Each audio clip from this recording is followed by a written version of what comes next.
کہ یہ بشر کا کلام نہیں ہو سکتا. اس وقت کے لوگوں نے اس کے اعجاز کو سمجھ لیا تھا قرآن عظیم کو, کہ یہ محمد صلی اللہ علیہ وسلم کا اپنے پیٹ سے نکالا ہوا نہیں ہے یہ, بلکہ یہ اللہ رب العزت کی طرف سے کوئی تو ہے جو ان پر اتار رہا ہے یہ آیتیں. آپ کو ایک حیرت کی بات میں بتاتا ہوں. امریکہ کا جو انکشاف ہوا, یہ تو بہت سالوں بعد پتہ چلا نا کہ اس وقت اس طرف بھی ایک دنیا ہے. بہرحال اٹلانٹک اوشین میں جو یعنی سمندری سفر کا ماہر ایک بڑا مورخ بھی ہے, دانشور بھی ہے, پڑھا لکھا آدمی ہے, اور وہ سائنٹسٹ بھی ہے. وہ سمندری سفر میں اٹلانٹک اوشین سے گزرتے ہوئے ایک علاقہ دیکھتا ہے جہاں سے اس کا جہاز گزر رہا تھا. تو وہ ایک ایسی جگہ آئی جہاں اتنا اندھیرا ہے کہ سورج کی ایک کرن بھی نہیں پڑتی, وہاں پر ایک کرن بھی نہیں آتی. اور جب جہاز وہاں چلا جائے تو اس نے کہا ہاتھ باہر نکالو تو بھی نظر نہ آئے, اتنا اندھیرا ہے, ایک علاقہ ہے سمندر کے بعد. اس نے باہر آ کر کئی سالوں کے بعد اس کا انکشاف کیا کہ میں نے اٹلانٹک اوشین کے اندر ایک ایسی جگہ دیکھی ہے جہاں پر سمندر میں نہایت ہی اندھیرا ہے, نہایت ہی اندھیرا ہے, ہاتھ نکالو تو بھی نظر نہ آئے. یہی اس کے جملے تھے. اور ظاہر سی بات ہے پہلا وہ شخص ہے جس نے یہ کھوج نکالی سمندر کے علوم میں. لیکن جب اس نے نکالا تو علماء ربانیین نے سن کر کے کہا قرآن پاک کی آیتیں پڑھو. سورہ نور 18ویں پارے میں اللہ تعالیٰ فرماتا ہے او کظلمات فی بحر اللجی یغشاہ موج من فوقہ موج من فوقہ سحاب ظلمات بعضها فوق بعض اذا اخرج یدہ لم یکد یراها ومن لم یجعل اللہ له نورا فما له من نور. اللہ فرماتا ہے مثال دیتے ہوئے کہ ایک اندھیری ایسی ہے کہ اندھیریوں پر اندھیریاں ہم نے ڈال رکھی ہیں, اندھیریوں پر اندھیریاں ایسی ڈال رکھی ہیں. اذا اخرج یدہ لم یکد یراہا, اگر کوئی وہاں ہاتھ بھی نکالے تو اسے ہاتھ بھی نظر نہیں آئے گا, ہاتھ بھی نکال. قرآن میں موجود ہے اندھیریوں پر اندھیریاں ایک جگہ ہم نے ایسی ڈال رکھی ہیں کہ اگر کوئی ہاتھ بھی نکالے تو اسے ہاتھ نظر نہیں آئے گا. اور اللہ جس کے لیے روشنی نہ کرے کوئی اور روشن کر ہی نہیں سکتا. آیت یہ موجود ہے. اب اس صاحب کو بھی بتایا گیا جو کھوج نکالے تھے, کہا یہ تو قرآن میں موجود ہے. کہا قرآن کتنے سو سال پہلے؟ تقریباً اس زمانے میں 1200 سال گزر چکے تھے. 1200 سال پہلے یہ قرآن کی آیت میں, تو ہو سکتا ہے یہ قرآن جو محمد صلی اللہ علیہ وسلم نے جمع کیا ہے وہ بہت ہی ماہر تیراک ہوں گے, بہت ہی ماہر سمندر کے علم والے ہوں گے. علم الابحار انہیں بہت اچھی طرح سے معلوم ہوگا, یعنی سمندروں کے علوم ان کو بہت معلوم. جب اس نے یہ کہا تو علماء نے اور مسکرا کر تعجب میں کہا کہ میاں بات ایسی ہے, میرے آقا صلی اللہ علیہ وسلم کی سیرت پڑھو, پورے 63 سال میں حضور کی زندگی میں کبھی سمندر پر جانے کا اتفاق ہی نہیں آیا, سمندر کے کنارے جانے کا بھی اتفاق نہیں آیا. تو وہ اش کرنے لگا, جو بندہ پوری زندگی میں کبھی سمندر نہیں گیا ہو اور وہ اٹلانٹک اوشین میں موجود اگر اندھیریوں کی خبر دے رہا ہے تو یہ محمد کا اپنا کلام نہیں ہے, ضرور اس کو اسی نے اتارا ہے جس نے وہ اندھیریاں پیدا کی ہیں. میرے عزیزو, یہ قرآن کی حقانیت کی ایک دو نہیں سینکڑوں مثالیں تمہارے سامنے رکھ سکتا ہوں. میں نے اس سے قبل اس پر گفتگو بھی کی ہے, بیان بھی میرا موجود ہے.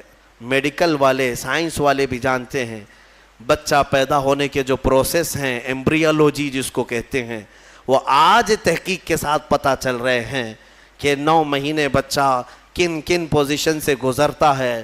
لیکن 1400 سال پہلے قرآن میں اللہ تعالیٰ اپنے رسول کو بتا رہا ہے ثم خلقنا النطفة علقة فخلقنا العلقة مضغة فخلقنا المضغة عظاما فكسونا العظام لحما. ڈاکٹروں سے پوچھ لینا, MBBS کیے ہوئے ہوں یا دیگر جو ایمبریولوجی پڑھے ہوئے ہوں, انہیں پتہ ہے بچہ جیسے نطفہ ماں کے رحم میں جاتا ہے اس کے بعد کیا بنتا ہے. اس کے بعد وہ نطفہ تھوڑا سا بڑا ہو کر کے چپچپا بنتا ہے, چیونگم کی طرح, جس کے اندر